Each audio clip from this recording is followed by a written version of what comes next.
Okay, recording, yes we are. Hello everybody, my name is Horror Gamer Alex, and today we're not gaming, actually. So, at the end of Outlast 2, I said that the story was still very confusing. Outlast 2 ended so weirdly. So weirdly that I was just so confused by what was going to happen, what was happening. But, I said that... sorry. Allergies are really bad today. As I was trying to say, at the end of that one, I said that I was going to read these comics, or at least maybe record me reading these out loud and trying to connect them with the story. Because I heard that these comics were available on the Red Barrel's website, which I will, of course, put into the description below, so you guys can check out these comics, because they are free. All you need to do is just click on it, and you get yourself a comic. There's 6 in total, so I'll probably do 3 episodes, 2 issues each episode. So let's go ahead and start with issue number 1. I already zoomed it in, make it probably a bit more better. Outlast the Murkoff Account, Part 1.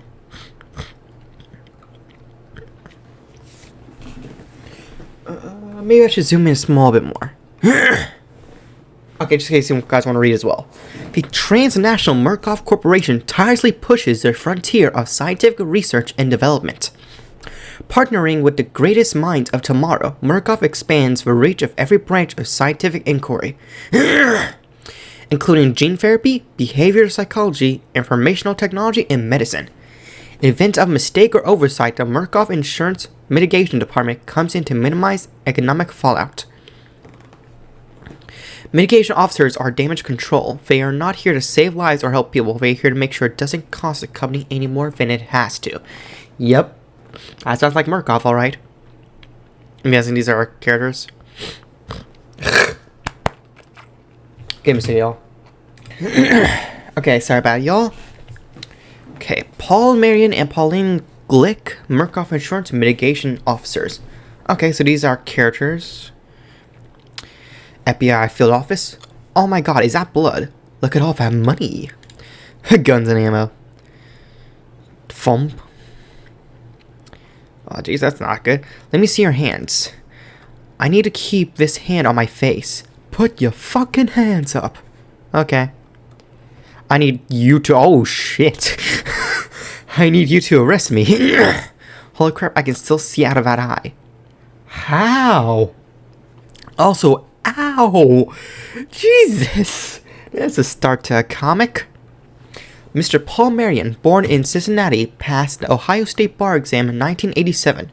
No current address. You're claiming responsibility for 1 count of arson, 1 kidnapping, and 14 murders.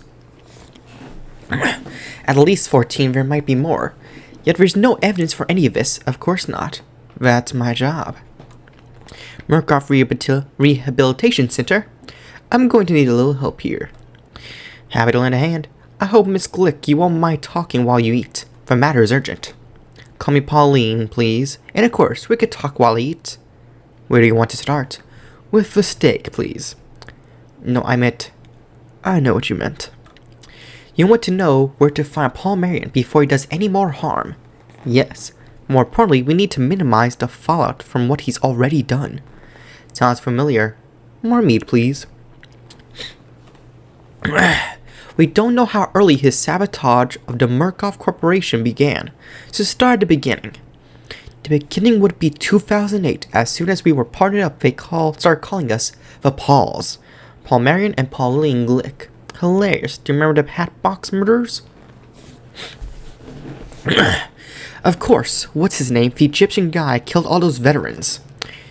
Omar. An American, his grandparents were Egyptian. He was born in Newark. They had just found the third body, one Martin Belmont. They took him a day to piece him back together. Just like the others, the head was gone. He was a veteran of Iraq, and like the first 2 victims, a patient at the Sprindletop Psychotherapy Clinic in Hatton, Texas. The Murkoff bought Sprindletop 2 years earlier as part of Blair's research through charity. Blair... Isn't that the guy from Whistleblower? I think so. They had a government contract to help our returning veterans cope with PTSD. Like, when you're going to the place? Yeah. The chief psychotherapist there wasn't directly under Murkoff management, so we had to give him the speech. The speech? We're not here to save anybody. The company you work for belongs to a company that belongs to a company that belongs to the Murkoff Corporation. Accidents and lawsuits raise Murkoff's insurance premiums, and unnecessary expense make us sad. We're damage control. We'll help as much as we can, but our bottom line is the bottom line. We're legal mitigation. So your card says, a little card over here. The murdered men were all patients of yours. They were. Don't need to see any notes you have on their therapy sessions. That's impossible. Doctor-patient confidentiality. Unless, of course, you can provide a warrant like those FBI men did. We'll need any information you gave to the FBI. We may need to shape your testimony. Give me a second, y'all. Okay, sorry about it, y'all. My allergy's been really bad today, but there really isn't much else I can do besides take meds, which I've already done, so. Okay, so where we are. Okay, we got done to shape your testimony. Now, hold on a second. Are these Sumerian? That's right, Mr. Marion. My patients were damaged while working in the Middle East. It's good to include some Arabic culture to show it's not all war. The Alkalu demigods given to man to establish civilization and guard against its destruction. Oh, who are they then this? My bad. Like the Nilfilm Genesis 6, the songs of God came in unto the daughters of men, the children of the mighty men of renown. With animal heads, let's get back on track. Some scholars think so. I like to think it helps our soldiers to see. Oh, I'm reading this backwards, aren't I? Yep. Your report describes experimental therapy, reliving and dissecting the events until it stops hurting. Some scholars think so. I like to think it helps our soldiers to see Christian and Islamic myths coming from the same place. Our current method is dream therapy. What? Okay, wait, no. Okay, I guess it was just that one panel that was going like right to left. It's hard sometimes with these comics. Some of them go right to left, some go left to right. That's where it started, but we began to see negative effects of a therapeutic spiral. I can't speak. Psychological wounds would close, then we open wider as the therapy continued. Our current method is dream therapy. Guided by hypnosis, they can re-experience and release the traumatic events subconsciously, without a burden to their waking mind. That seems dangerously close to leading the witness. How do you know you're not shaping the patient's memory? The mind knows what it needs. The therapy was remarkably effective. Rates of substance abuse plummeted. Self-harm and suicidal thoughts were all but eliminated. Sounds great, except for those furry homicides. We're going to need to see those consultation transcripts. That's impossible. Get a warrant or talk to the FBI. He stonewalled us. So fuck him and fuck the FBI. We go to a more reliable source. Video surveillance? Sure, the whole place is wired. It's usually Strong Fat who monitors the feed. Strong Fat? I wish those guys want to call me that. Did the therapists know they're being recorded? Of course not, we're watching them too. And you watch every therapy session? Yes, ma'am. Make sure nobody gets hurt. Can you show me the victims? This is Martin Belmont, the guy who just got, killed. He was in Afghanistan, I think. Fish in the desert, and the insects eating its eyes are embers. But the fish is alive, and I'm going to put it in the water I'm carrying. But when I pick it up, it burns me. That's Priscilla Clark, the second victim. Yeah, she was nice. They had killed the children too, but the children aren't really children. They got animal heads. If we don't watch them, they'll come in the house to kill all of the... And this was the first victim, John Bowers. He was really sad. I think he killed a lot of people over there. Sorry. Because they followed us back. They don't want us. They want our children. The crane with blood on his beak from our heads. He dips his beak and we move like puppets. You say make sure nobody gets hurt. Yeah, it don't happen often, but like this guy. Omar something. He's an okay guy. Just got a lot of stuff to work out. Omar, okay, that's the guy that they framed for this crime. I could tell them those things are coming in. They move in blood, something that sucks light out. It comes through the walls. Can you describe the thing? No. I want you to try it, Omar. Oh, hi, Omar. Omar, wake up. When you hear me, clap, you awake. Ah, there's me. I see why you called strong fat man. You're good at violence. Yeah, always been big. I was MP when I was Army. Oh, military police. MP like military police, yeah. Yep, they taught us judo. An egg, it's an egg. Birthed in blood, every last one of you motherfuckers. We'll need those copies of all those sessions. Can I get them as audio files? Sure. You've got a much higher tolerance of crazy than I ever will. It's almost dinner time. Let's see if we can get... Let's go see if we can catch some widows eating dinner.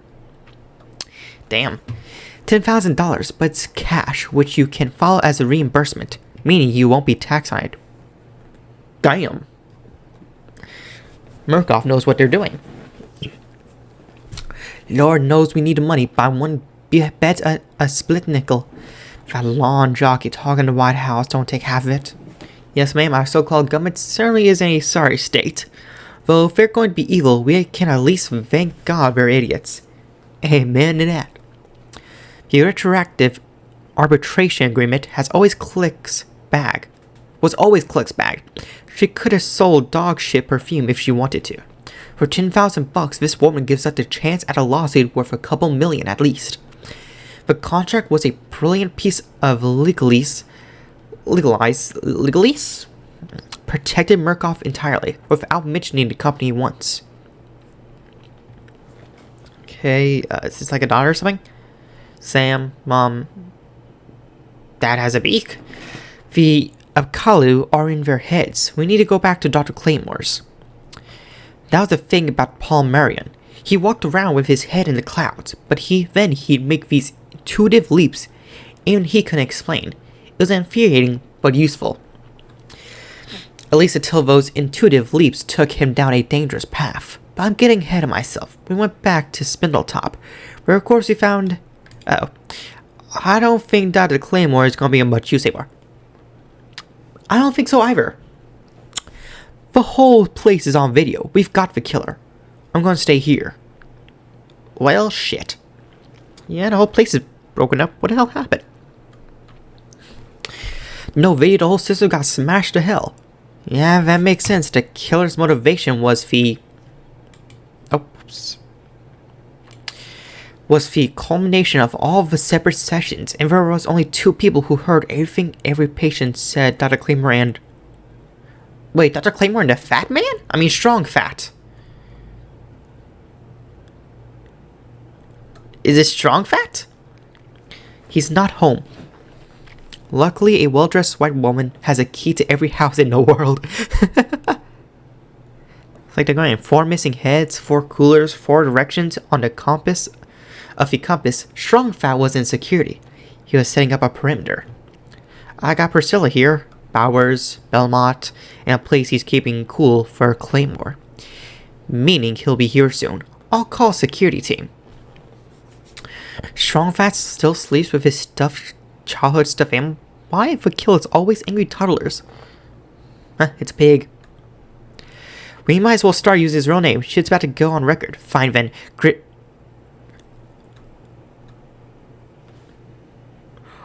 Oh, shit. Oh, wait a minute. So Strong Fat is Chris Walker? So, the morphogenic engine did not make him go crazy. He was already crazy psychotic before he was put into the, Mount Massive Asylum. That explains why in the first game, he kept on ripping people's heads off, putting them on shelves and such. And he is always calling us little pig. Excuse me, I'll be back in a second. Okay, sorry about all the pausing. My dad's sick, so I'm responsible for most things in the house at the moment. So, I'm gonna wait till after I get done with this issue, then I'll get my thoughts about what all's happening in this issue right now. Cause this whole thing with Chris Walker right here, this is interesting. This is different from how I suspected back in the first game. So, let's just continue reading. Little pig. That explains the whole piggy thing from the first game. Okay. Hands to your head, you're... Oh, jeez. Launched her. Grabbed Marion. Ooh, but Pauline shot him through the cheek. And then out the window you go. Bam, bam. Oh yeah, Lil Big. That's definitely the Chris Walker we know. That's definitely the Chris Walker we all know. Huh? Oh dang, Pauline come up with the vehicle. Thanks. He's a Murkoff employee. I think he just retired. Yeah, upstate. Yep, still means we gotta get him out of here and cover up before the cops get here. Strong enough to put those clears in the truck. We put Dr. Claymore's head in the last corner and put all four of them in Omar Abdul Malik's apartment. Pretty flimsy evidence-wise, but his name and skin color did the heavy lifting.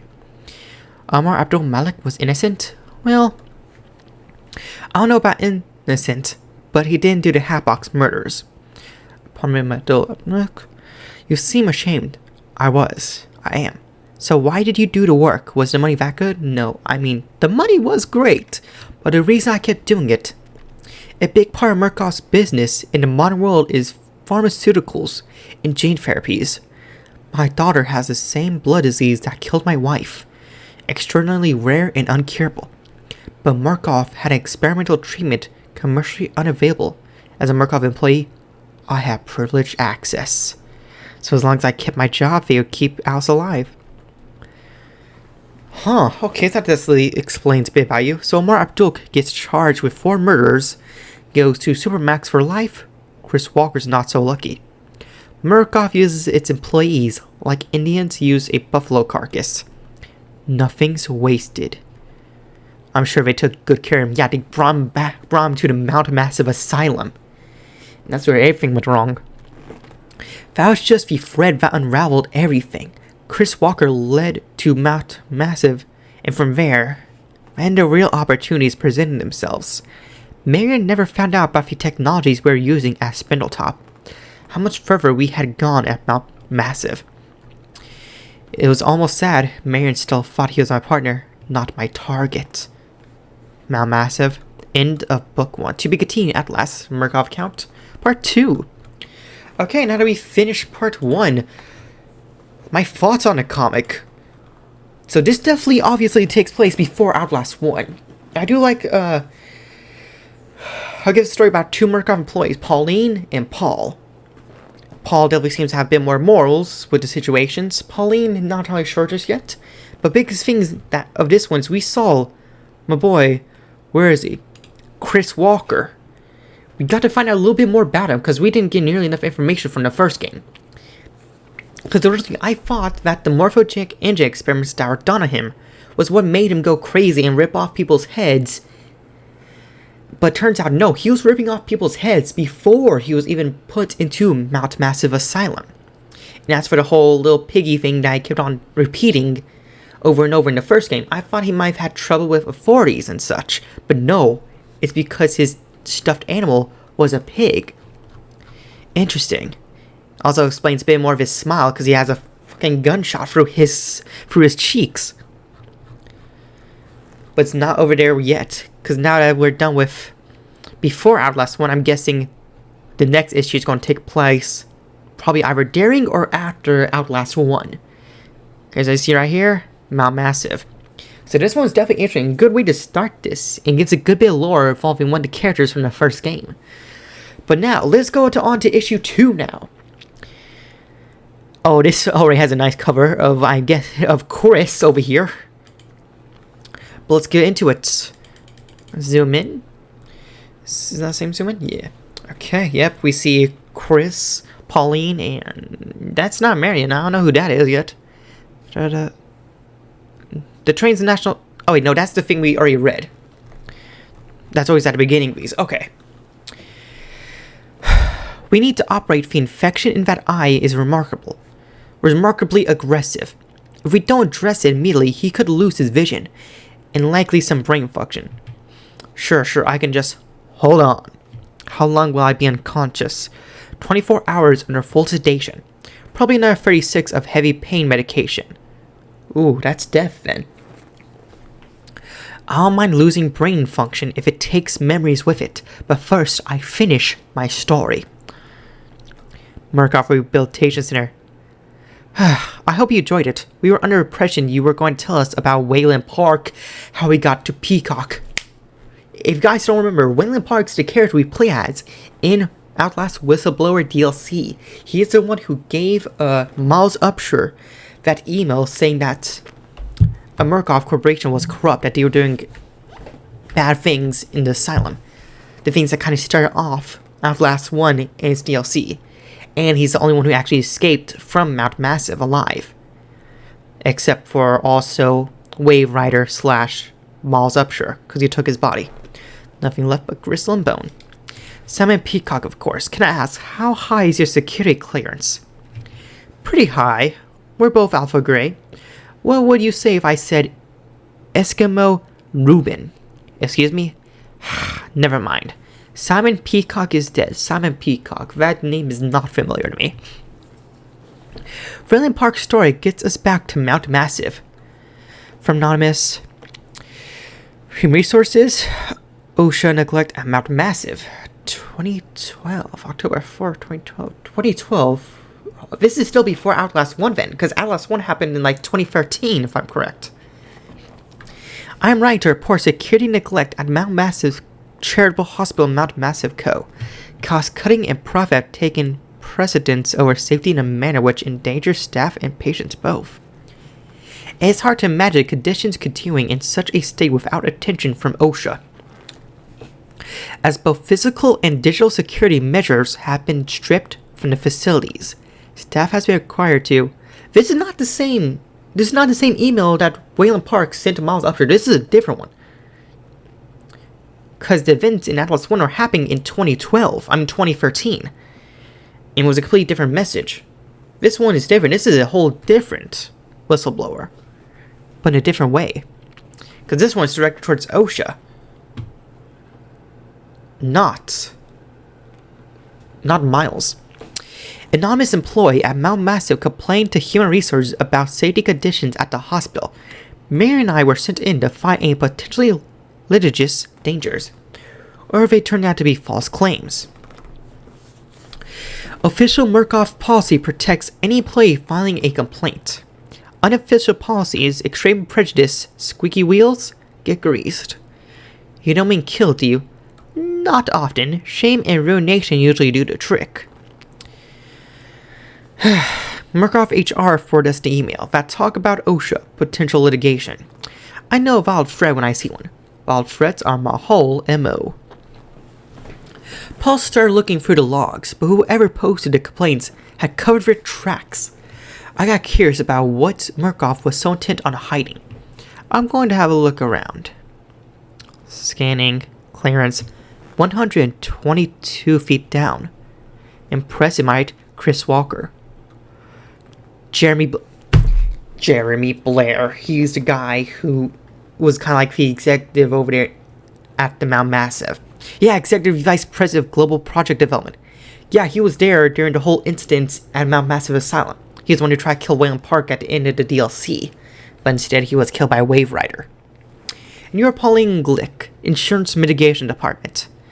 I don't remember us being introduced. I try to stay well informed. You all have been doing some interesting work here. When we dropped this guy off 2 months ago, he was human.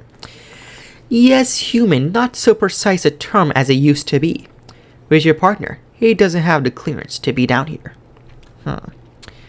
Yep, there's Wave Rider. Or at least, hooking them up to Wave Rider. You're going to want to make sure he understands but how important it is if we need any employees who aren't, just relax Billy. True believers. Billy. Oh, okay. If you guys don't remember, Billy was the host who was accepted by Wave Rider. And he'll give Wave Rider his, actual form. And then he escaped, or Wave Rider escaped, and caused the whole incident in Outlast 1. See anything interesting? Normal hospital stuff. Let's hunt. I said we start with IT. Thank you, Waylon. I'll let you know as soon as we're done. Thanks for taking this time. Miss Haas? How soon are you expecting? Jesus Christ, Glick, you never ask. It's okay, I'm 6 months along. You had a question about our email system.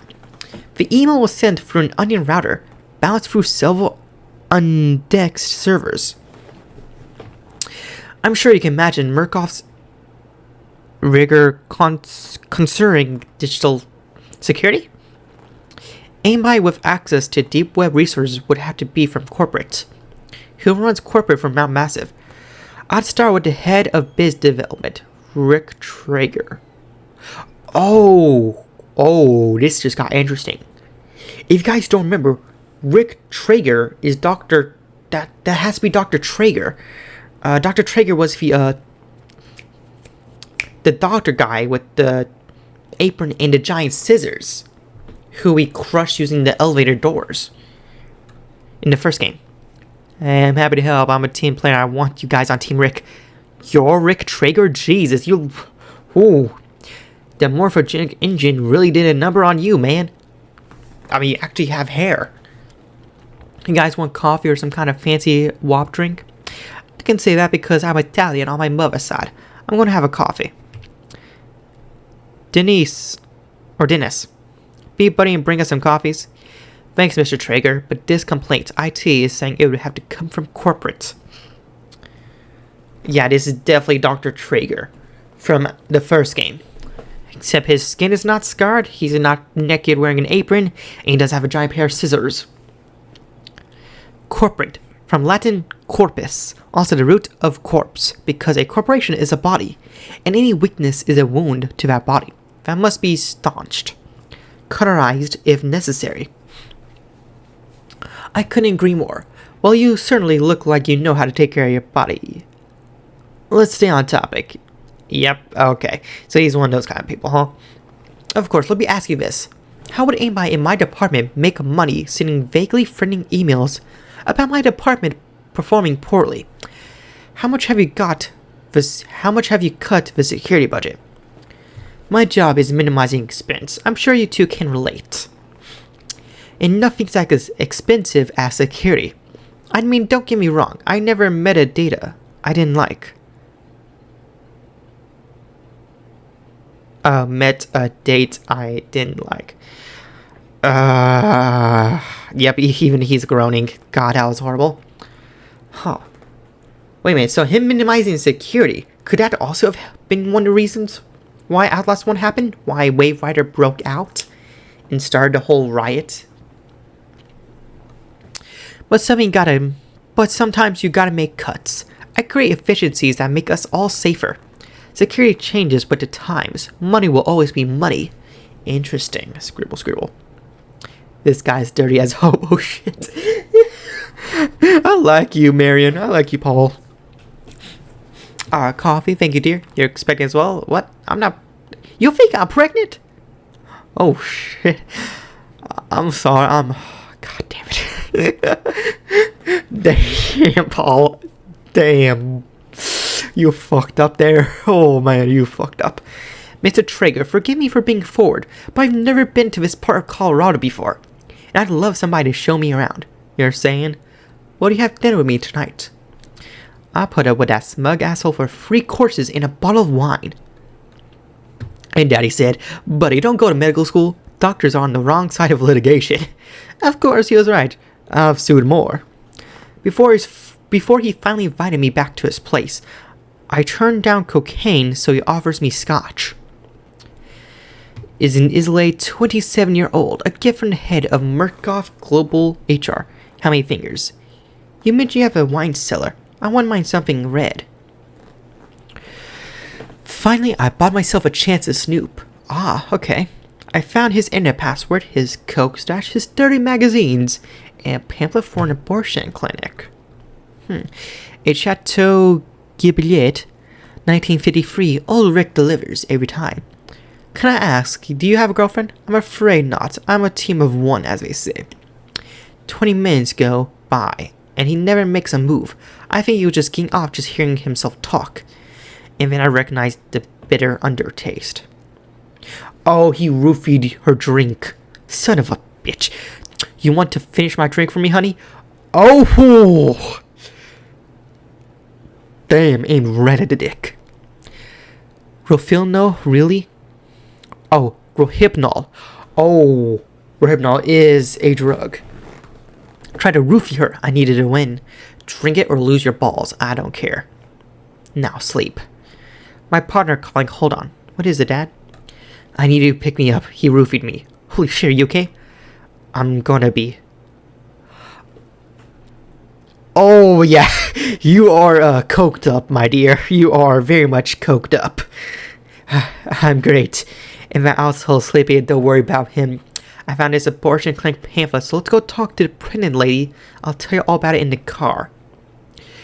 You mean the IT lady we met? The one who's like 6 months pregnant? Jesus, yeah, you are coked up. I mean, I guess that's one way to stay awake when you've been roofied. Ding dong, ding dong. Yep, it's her. You're Valik, aren't you? The baby is Traeger's. He said he'd have me fired if I didn't get rid of it. And if I tell anybody at Murkoff what he's doing, I'm breaking my non-disclosure agreement so I get fired. I don't have any savings. I can't afford a baby if I don't have his job. I needed some way he would get fired or transferred. I figured fire everybody, make it clean, but Marion always was a cream puff.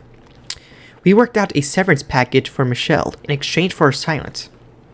Her assistant, Waylon Park, temporarily took her position.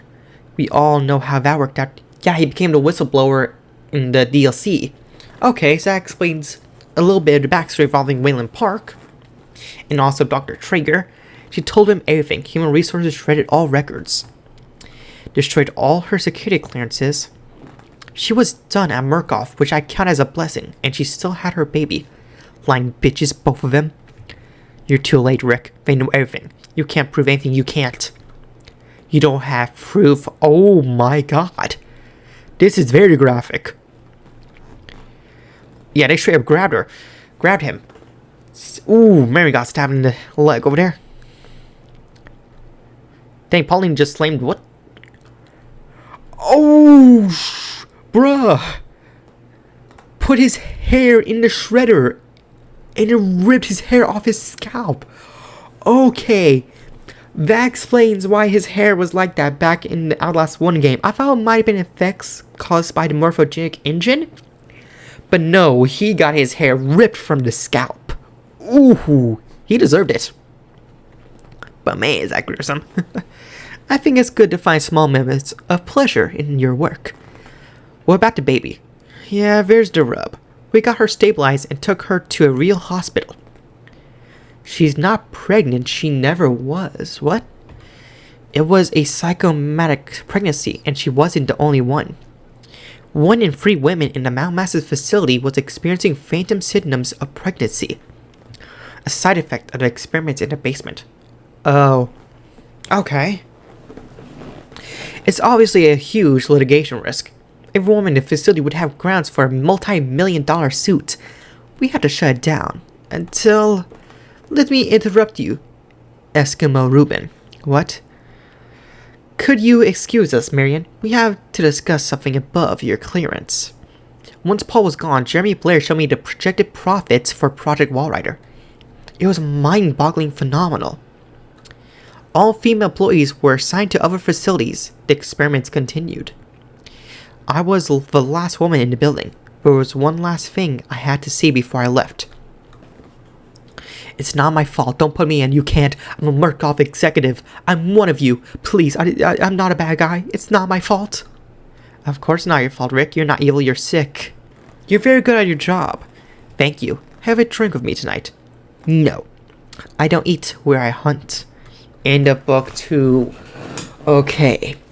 So here's my thoughts. This one was also really interesting. Gave more backstory to the Mount Massive Asylum. We got a little bit more knowledge into Jeremy Blair, who was one of the big antagonists of the DLC of the first game, Whistleblower. He's the one who kind of found out about Waylon Park being the whistleblower and made him become a subject of the morphogenic engine before he escaped. Hell, Blair was the last person at the facility who tried to stop Wayland Park from escaping, but then Blair got attacked and killed by Project Wave Rider. We also got to see the backstory of Dr. Traeger. So just like Chris Walker, he was also a Murkoff employee, but he was more of an executive.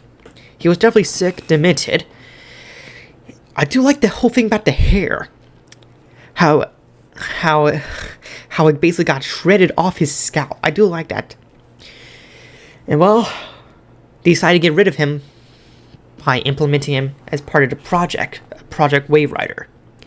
Okay, well, that's gonna be it for this video. That was actually really good. I'm liking these comics so far. They're giving a lot of story and a lot of backstory to characters and events of the Outlast game. So far, it's mostly the before Outlast 1. But I'm guessing it's going to start going up more and more because this one with all the gore in the mailbox, I think that might be Wave Rider on top. I don't know why there's two of them. I don't know what's going on over here with Raincoat. But this over here, this is Temple Gates. Temple Gates is the location of the Outlast 2 game. Then there's the one called Epilogue, which has a fucking baby in there. So I think that one might explain like the ending of the second game. So I am definitely going to be continuing reading these, because I've already done 1 and 2. So this is going to be only 3 parts. In each part, I'm going to read 2 issues of the comic. And hopefully by the end of this comic, I'll finally have the answers and finally be able to figure out the confusing ending of Outlast 2. Because I'm pretty sure I have all my facts and story right when it comes to Outlast 1. And these 2 comics we read today kind of help prove that, kind of help cemented my guesses and theories on the first game. So, good news, I have the story there. But there's still a few leftover questions unanswered, like whatever happened to Miles Upshur, since his body became the new host for Wave Rider, and he basically escaped the Massive Asylum.